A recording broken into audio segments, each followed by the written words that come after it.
Olá, queridos irmãos e irmãs. Continuamos no nosso estudo das Escrituras, do livro de Mórmon, Outro Testamento de Jesus Cristo. Dessa vez com mais capítulos. Leremos segundo Nefe, capítulo 12, 13, 14 e 15, pois são vários capítulos curtos nessa parte do segundo livro de Nefe. Portanto, vamos começar o nosso estudo. Capítulo 12. Isaías vê o tempo dos últimos dias, a coligação de Israel e o julgamento e a paz do milênio.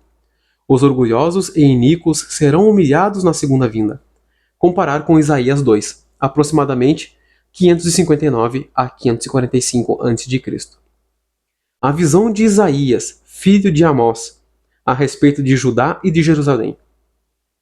E acontecerá nos últimos dias, quando o monte da casa do Senhor for estabelecido no cume dos montes, e se exalçar acima dos outeiros, e concorrerem a ele todas as nações. E irão muitos povos e dirão: Vinde, subamos ao monte do Senhor, à casa do Deus de Jacó. E ele nos ensinará os seus caminhos, e andaremos nas suas veredas, porque de Sião sairá a lei, e de Jerusalém a palavra do Senhor. E ele julgará as nações, e repreenderá muitos povos, e converterão as suas espadas em enxadas, e as suas lanças em foices. Não levantará espada nação contra nação, nem aprenderão mais a guerrear. Vinde, ó casa de Jacó, e andemos na luz do Senhor. Sim, vinde, pois vós todos vos desviastes, cada um para seus caminhos iníquos. Portanto, tu, ó Senhor, desamparaste o teu povo, a casa de Jacó, porque estão cheios de costumes do Oriente e dão ouvidos aos adivinhos, como os filisteus, e associam-se com os filhos de estranhos. Sua terra também está cheia de prata e ouro, não tem fim os seus tesouros. Também está cheia a sua terra de cavalos, e os seus carros não têm fim. Também está cheia a sua terra de ídolos, adoram a obra das suas mãos, aquilo que fabricaram com seus dedos. E o malvado não se inclina, e o grande não se humilha, portanto, não o perdoes. Ó iníquos, entrai na rocha e escondei-vos no pó, porque o temor do Senhor e a glória da sua majestade vos ferirão. E acontecerá que os olhares altivos dos homens serão humilhados, e a altivez dos varões será abatida, e só o Senhor será exaltado naquele dia. Pois o dia do Senhor dos Exércitos logo virá, e todas as nações, sim, a todas, sim, a soberbo e altivo e a todo o que se exalta, e ele será humilhado. Sim, e o dia do Senhor virá, e a todos os cedros do Líbano, porque são altos e imponentes, e a todos os carvalhos de Baçã, e a todos os montes altos, e a todos os outeiros, e a todas as nações que se exaltam, e a todos os povos, e a toda a torre alta, e a todo o muro reforçado, e a todos os navios do mar, e a todos os navios de Tarsis, e a todos os cenários agradáveis. E a altivez do homem será abatida, humilhada será a sua soberba, e só o Senhor será exaltado naquele dia. E os ídolos ele totalmente abolirá, e meter-se-ão nos buracos das rochas e nas cavernas da terra, porque o temor do Senhor virá sobre eles, e a glória da sua majestade feri-los-á, quando ele se levantar para sacudir terrivelmente a terra. Naquele dia, um homem lançará às toupeiras e aos morcegos os seus ídolos de prata e os seus ídolos de ouro, que fez para ele próprio adorar, para entrar pelas fendas das rochas e pelos cumes dos penhascos, porque o temor do Senhor virá sobre eles, e a majestade da sua glória feri-los-á, quando ele se levantar para sacudir terrivelmente a terra. Afastai-vos do homem cujo fôlego está no nariz, pois em que deve ser ele estimado? Esse foi o capítulo 12. Continuamos agora até o capítulo 13. Capítulo 13. Judá e Jerusalém serão punidas por sua desobediência. O Senhor pleiteia por seu povo e julga-o. As filhas de Sião são amaldiçoadas e atormentadas por seu mundanismo. Comparar com Isaías 3, aproximadamente 559 a 545 a.C. Pois eis que o Senhor dos exércitos, tira de Jerusalém e de Judá o suporte e o sustento, todo o sustento de pão e todo o suporte de água. O valente e o guerreiro, o juiz e o profeta, e o prudente e o ancião, o capitão de 50 e o homem respeitável, e o conselheiro e o artífice astuto e o orador eloquente. E dar-lhes-ei meninos por príncipes, e crianças dominarão sobre eles. E o povo será oprimido uns pelos outros, e a cada um pelo seu próximo. A criança comportar-se-á altivamente com o ancião, e o vil com o honrado. Quando alguém for ter com seu irmão da casa de seu pai, dizendo: Tu tens roupa, sê nosso governante, e não deixes que esta ruína venha sob a tua mão. Naquele dia jurará, dizendo: Eu não serei um curador, pois em minha casa não há pão nem roupa, nem me coloqueis como governante do povo. Pois Jerusalém foi destruída, e Judá caiu, porque a sua língua e as suas obras foram contrárias ao Senhor, para provocar os olhos da sua glória. A aparência do seu rosto testifica contra eles, e declara que seu pecado é como Sodoma, e eles não podem escondê-lo. Ai da sua alma, porque deram o mal em recompensa a si próprios. Dizei aos justos que tudo lhes vai bem, porque comerão do fruto das suas obras. Ai dos ímpios, porque perecerão, porque de suas próprias mãos receberão a recompensa. Os opressores do meu povo são crianças, e mulheres os governam. Ó povo meu, os que te guiam te enganam e destroem o curso de tuas veredas.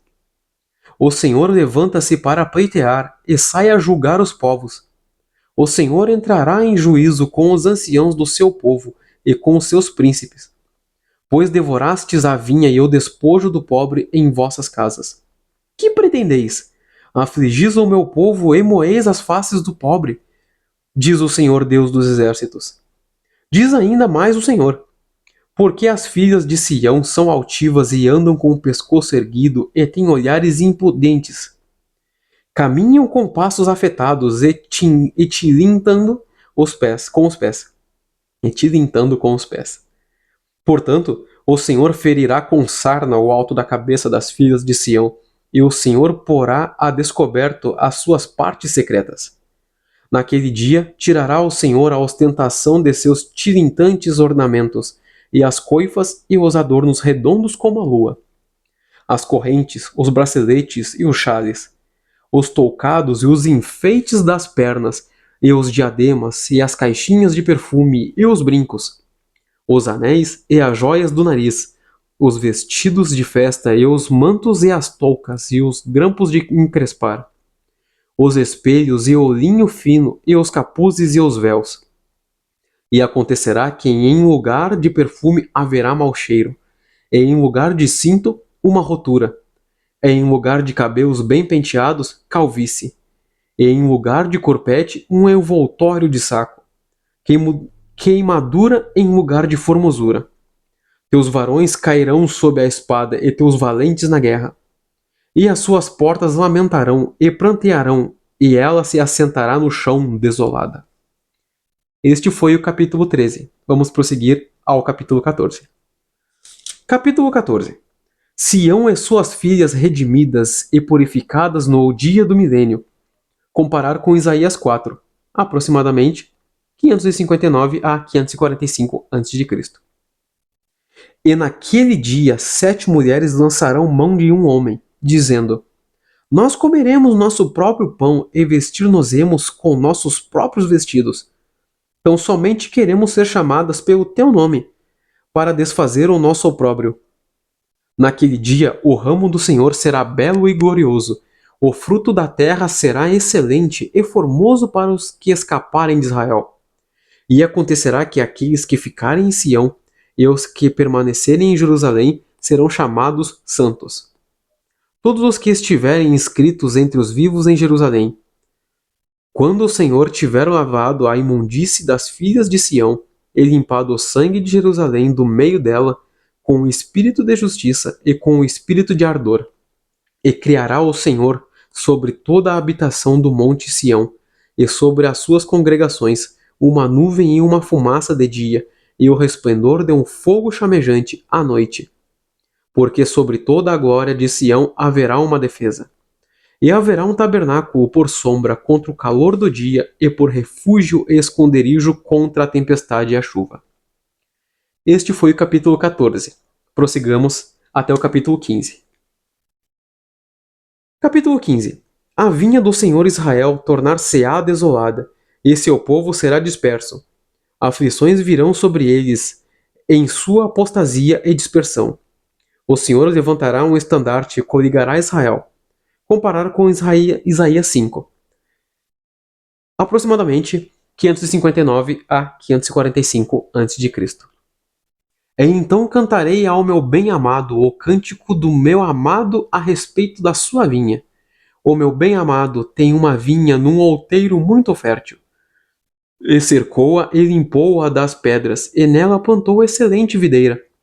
E edificou no meio dela uma torre, e também construiu nela um lagar. E esperava que desse uvas, mas deu uvas bravas. E agora, ó habitantes de Jerusalém e homens de Judá, julgai, eu vos peço, entre mim e a minha vinha. Que mais poderia ser feito à minha vinha que eu não lhe tenha feito? Entretanto, quando esperei que desse uvas, produziu uvas bravas. Agora, pois, eu vos farei saber o que hei de fazer à minha vinha. Tirarei a sua sebe e servirá de pasto. Derribarei a sua parede e será pisada. E torná-la-ei em deserto. Não será podada nem cavada, mas crescerão nela sarças e espinheiros, e as nuvens darei ordem para que não derramem chuva sobre ela. Porque a vinha do Senhor dos Exércitos é a casa de Israel, e os homens de Judá são a planta dos seus deleites. E esperou juízo, e eis aqui opressão, retidão, mas eis aqui um clamor.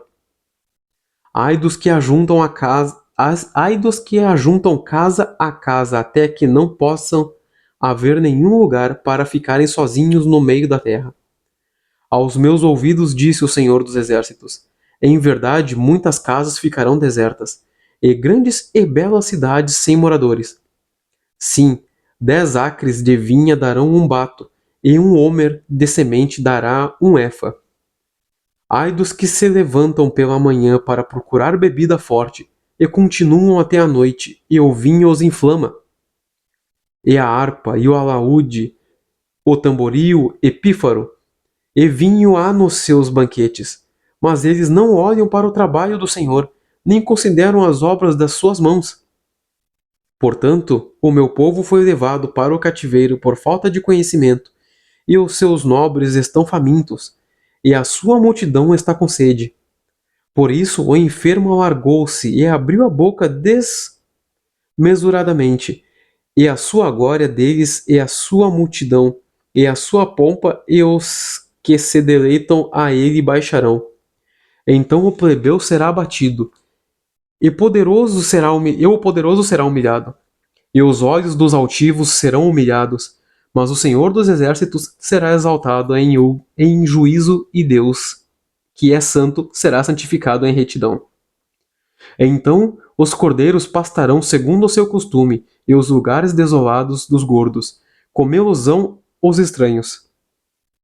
Ai dos que puxam pela iniquidade com cordas de vaidade e pelo pecado, como se fosse com uma corda de carro, que dizem: avie-se ele e apresse a sua obra, para que a vejamos, e aproxime-se e venha o conselho do Santo de Israel, para que o conheçamos. Ai dos que ao mal chamam bem, e ao bem mal, que fazem da escuridão luz, e da luz escuridão, e fazem do amargo doce, e do doce amargo. Ai dos que são sábios aos seus próprios olhos, e prudentes à sua própria vista. Ai dos que são poderosos para beber vinho, e valentes para misturar bebida forte, que justificam o ímpio por recompensa, e tiram ao justo a sua retidão. Portanto, assim como o fogo devora o restolho, e a chama consome a palha, será a sua raiz podridão, e as suas flores se esvaecerão como pó, porquanto rejeitaram a lei do Senhor dos Exércitos, e desprezaram a palavra do Santo de Israel. Por isso acendeu-se a ira do Senhor contra o povo e estendeu contra ele a sua mão e feriu-o. E as montanhas tremeram, e os seus cadáveres foram despedaçados no meio das ruas. Contudo, isso não voltou atrás a sua ira, mas ainda está alçada a sua mão. E ele arvorará um estandarte ante as nações longínquas, e assobiar-lhes-á desde os confins da terra. E eis que virão apressadamente. Não haverá entre eles cansados nem claudicantes. Ninguém toscanejará nem dormirá.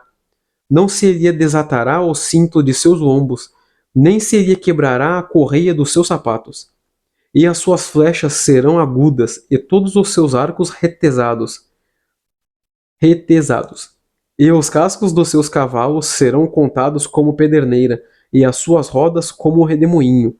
O seu rugido será como o do leão. Rugirão como filhos de leão. Sim, rugirão e arrebatarão a presa, e levá-la-ão em segurança, e não haverá quem a livre. E bramarão contra eles naquele dia, como o bramido do mar, e se olharem para a terra, eis trevas e pesar, e a luz escurecerá nos céus. Estes foram os capítulos do livro de Mormon do estudo de hoje. Aqui nós podemos ver que, conforme o povo foi desobediente ao nosso Pai Celestial, foi iníquo, né? Foi um povo mau, foi um povo que gerou brigas e discussões, que nós chamamos de contendas, né? Foi um povo iníquo, foi um povo que gerou contendas, um povo que desobedece a lei do Pai Celestial, um povo que desobedece os mandamentos do Pai, um povo que destrói os santos ou que impede que os santos e aqueles que estão em retidão, guardando os mandamentos, brilhem ou se destaquem ou possam se manter fiéis à retidão, possam se manter fiéis ao Pai Celestial. Esses capítulos falaram desse povo que impede que os justos sejam justos, que impede que o bem faça o bem, que chama o que é mal de bom e chama o que é bom de mal. Esse povo será destruído. E independente do clamor que eles façam, o Pai Celestial não vai deixar de destruir eles, não deixará de punir eles. Portanto, meus amados irmãos, eu digo a vocês, não chamem o que é bom de mal, não chamem o que é mal de bom. Não impeçam aquele irmão ou irmã, ou aquela pessoa que está tentando fazer o que é bom, de fazer o que é bom. Não tragam para vocês maldição, não tragam para si mesmas as ofensas, não tragam para si mesma a maldade, as contendas, as conversinhas e tudo aquilo que pode destruir o próprio espírito. Não destruam o próprio espírito e também não destruam o espírito do próximo. Não destruam o espírito de seus irmãos, não destruam o próprio espírito. Sejam obedientes ao Pai Celestial. O Pai Celestial, como eu já dito nos outros vídeos, e leremos aqui em muito mais capítulos ainda, é um Deus de amor, é um Deus de união, de fé, caridade e esperança. É um Deus que nos dá alegria, que nos aconselha, que nos dá puxão de orelha quando é necessário. É um Deus de amor. O Pai Celestial não vai destruir aqueles que são retos ou que estão tentando de todo o seu coração fazer a coisa certa. Mas todos aqueles que forem maus e que se desviarem do caminho por livre e espontânea vontade, e assim, sabendo da verdade, se mantiverem nele, ou até mesmo não sabendo da verdade, o Pai Celestial irá destruí-los. E conforme nós vemos aqui também, o Pai Celestial, ele nos ama e ele é justo. E no momento que algo acontece com vocês, que vocês podem dar por injustiça, não tentem devolver na própria moeda, não tentem agredir com agressões físicas, com palavras, com pensamentos ou com orações. Entreguem essa situação ao Pai Celestial. Deixem que o Pai Celestial resolva, pois ele vê tudo. Ele vê o que eu vejo, ele vê o que tu vê e ele vê também o que nós não vemos. Permita que o Pai Celestial tome controle da situação. Mantenham-se firmes, mantenham-se dignos, mantenham seus corações virados ao Evangelho. Mantenham seus corações na direção do Pai Celestial. Orem pelo bem, peçam o bem daqueles que lhe fazem o mal, peçam o bem daqueles que tentam lhe destruir, peçam o bem de todos, Mas se eles continuarem sendo maus, amém. Digam ao Pai Celestial que fizeram tudo o que poderiam e entreguem a situação ao nosso amado Pai Celestial. Esta é o testemunho que eu digo para vocês, de que mantenham-se em retidão, mantenham seus corações justos e as suas vidas em ordem, façam o máximo de ações boas que vocês puderem, de coração. E aqueles que forem maus, peço para que deixem de ser maus, e que não impeçam aqueles que querem fazer o bem de fazer o bem. E vocês que são bons e que de fato tentam fazer as coisas boas, orem por aqueles que são maus e se afastem deles, para que vocês não sejam contados juntos com eles e que sejam contados juntos com os justos. Esse é o testemunho que eu deixo para vocês do amor do Pai Celestial e de que ele não deixará que se passe nenhuma injustiça perante seus filhos e que todas as coisas se ajeitarão no seu próprio e devido e perfeito tempo. Esse é o testemunho que eu deixo para vocês. Em nome de nosso Senhor Jesus Cristo. Amém.